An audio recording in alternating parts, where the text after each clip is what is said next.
আমাদের মা সরস্বতী পুজো অঞ্জলি টঞ্জলি নেওয়া হয়ে গেছে, পুজো কমপ্লিট হয়ে গেছে। তো লাস্ট দিকে আমি একটু প্রণাম করে নিলাম।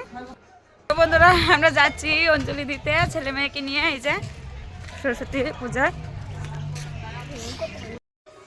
তো মা সরস্বতীর মন্দির পেয়ে গেলাম, আর এটা হলো অঙ্গনবাড়ি স্কুল। আর স্কুলটা কিন্তু স্টার্ট করা হয় না, এটা কিন্তু নতুন করে বানানো হচ্ছে। আর এখানেই অঙ্গনবাড়ি স্কুল হবে। তো প্রথমেতেই মানে মা সরস্বতীর পূজাটাই করে নিচ্ছে। তো এখানে হয়েছে, তো অনেকটাই ভালো হয়েছে।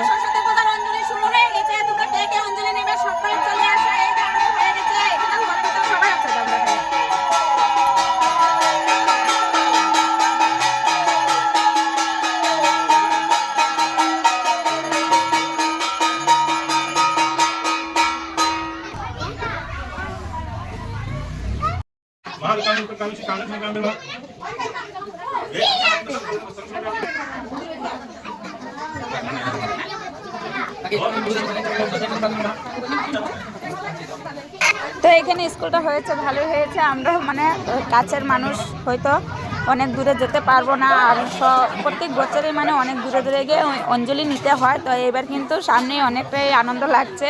তো স্নান টান করে সব চলে আসলাম এখানে, ছেলে মেয়েকে নিয়ে অঞ্জলি নেবে এখন। আর এখানে কিন্তু এখন সংকল্প চলছে, আর কিন্তু সংকল্প করে কিন্তু অঞ্জলি নেওয়া হবে। তো যে যেখান থেকে দেখছো মা সরস্বতীকে সবাই প্রণাম করা ধরে থেকে।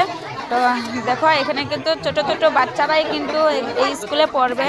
আর এখানে কিন্তু ছোট ছোট বাচ্চারা সবাই রেডি হয়ে এসে পড়েছে অঞ্জলি নেওয়ার জন্য। কত কিউট কিউট বাচ্চারা। আর দেখো আমার মা সরস্বতীকে কত কিউট লাগছে, কত সুন্দর লাগছে। তো সবাই একটু প্রণাম করো, আশীর্বাদ নিয়ে নাও মার কাছ থেকে, যেন সবার সন্তানরা একটু ভালোভাবে পড়াশোনা করে বুদ্ধি জ্ঞান হয়। মার কাছে এটাই প্রার্থনা করো। আর দেখো আমি ভিডিওটা করে নিলাম, অনেকটাই মানে ভালো লাগলো। আমি কিন্তু ভিতরে গিয়ে ভিডিওটা করলাম না, আমি বাইরে থেকে ভিডিওটা করলাম, তাই সম্পূর্ণ আমি করতে পারলাম না, মায়ের মুখে ভালোভাবে দেখাতেও পারলাম না। আছে একটু একটু করেছি। তো দেখো সবাই কিন্তু পুজো কমপ্লিট হয়ে গেছে, এখন এই যে সবাই আশীর্বাদ নিচ্ছে, এই যে মায়ের আশীর্বাদ ছোটো বাচ্চা সবাই হাতে হাতে।